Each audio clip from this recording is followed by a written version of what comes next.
اور نشے کی قیمت عورتوں سے کمواتا ہے۔ اسلام نے اتنا حق دیا ہے عورت کو کہ اگر وہ کماتی ہے تو مرد زبردستی چھین کے نہیں کھا سکتا ہے۔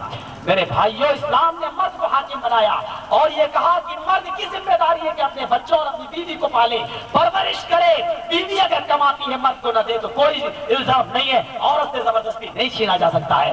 اور ہندوستان میں اگر یہ مان لیا جائے کہ 50,000 عورتیں نوکری کر رہی ہیں، مثال کے طور پہ اگر یہ مان لیا جائے کہ 50,000 عورتیں نوکری کر رہی ہیں تو اس کا یہ مطلب ہوا کہ 50,000 مرد نوکری سے بیکار ہیں۔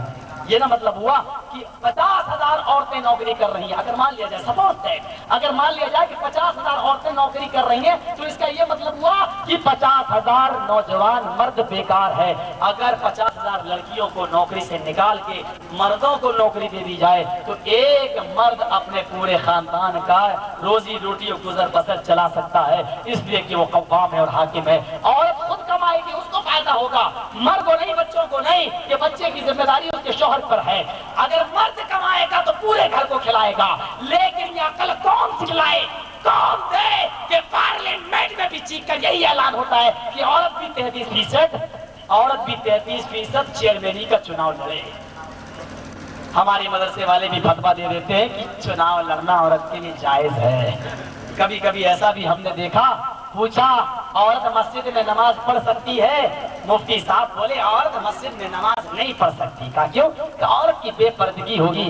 ہم نے کہا عورت کے برقعے کا انتظام کر دیا جائے، مسجد میں پردہ ڈال دیا جائے، عورت کا راستہ الگ کر دیا جائے، عورت کو الگ چھت پہ نماز پڑھنے کا آرڈر دیا جائے، ایک امام کے پیچھے پردے کے ساتھ نماز پڑھے۔ پڑھ سکتی؟ بولے نہیں پڑھ سکتی۔ اسی مدرسے سے پوچھا عورت چیئرمینی کا چناؤ لڑ سکتی؟ بولے لڑ سکتی۔ ہائے ہائے، عورت کو نماز پڑھنے کی اجازت نہ دے یہ کچھ ملا، چناؤ لڑنے کی اجازت دے دے۔ مسجد میں پردے کے ساتھ آنے کی ممانعت، چناؤ لڑنے کی اجازت۔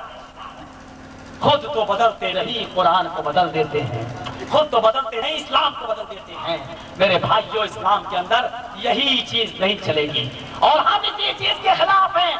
جاؤ سارے لوگوں میں اعلان کر کے کہہ دیتا ہوں کہ ہمارے بارے میں یہ عقیدہ رکھنا، اور ہم ہائے ہائے اتنے مضبوط عقیدے والے، ہم اتنے مضبوط عقیدے والے کہ آؤ کوئی آدمی آسمان پہ اڑتا ہوا جائے اور مصلی بچھائے ہوئے ہو، مصلی پہ نماز پڑھ رہا ہو، کوئی آدمی آسمان پہ مصلی بچھائے مصلی پہ نماز پڑھ رہا ہو، اور ایک آدمی میرے پاس آ کے کہے مولوی صاحب اس آدمی کو اللہ کا ولی مانو گے یا نہیں کہ وہ مصلی بچھا کے آسمان پہ نماز پڑھ رہا ہے؟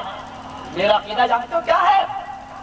میں کہوں گا تیرا دل کمزور، تو اس کو ولی کہہ دے، کعبے کے رب کی قسم میری نظر میں وہ شیطان ہے۔ بولو کیوں؟ بولا کیوں؟ ہم نے کہا اس لیے کہ میرے نبی کے طریقے کے خلاف کر رہا ہے۔ میرے نبی نے اپنی پوری زندگی میں کبھی مصلی ہوا میں بچھا کے نماز نہیں پڑھی، یہ نبی سے آگے بڑھنے کی کوشش کر رہا ہے۔ تو ولی مان لے کعبے کے رب کی قسم نبی کے خلاف جو کرتا ہے ہم اس کو شیطان کہتے ہیں، نبی ولی نہیں مانتے۔ بولا یار تم تو بڑے ٹھوس ہو۔ ہم نے کہا کیا کروں، ایسے خاندان میں پیدا ہوا ہوں۔ میرے بھائیوں مجبوری ہے ہمارے ساتھ، ہم سے کہتے ہیں ان مردوں سے ڈرو، ان مورتیوں سے ڈرو، ان سے ڈرو، ان سے ڈرو، ان لمبے لمبے لیٹے ہوں سے ڈرو۔ ہم نے کہا تم مردوں سے ڈرنے کی بات کرتے ہو، ہمارا عقیدہ تو یہ ہے کہ مردوں سے ڈرنا بھی شرک اور زندوں سے ڈرنا بھی شرک۔ ہم نے ڈرنا سیکھا ہے تو رب کعبہ تیرے سامنے ڈرنا سیکھا ہے، تیرے علاوہ دنیا کی کسی طاقت سے ڈرنا نہیں سیکھا۔ یہ میرے نبی کی تعلیم ہے۔ میرے بھائیوں ہمارا امتحان مت لو، ہمارا جائزہ مت لو، اور یہی دعوت دینے کے لیے آئے ہیں، اور یہی دعوت جناب محمد رسول اللہ صلی اللہ علیہ وسلم نے بھی اپنی زندگی میں دی تھی۔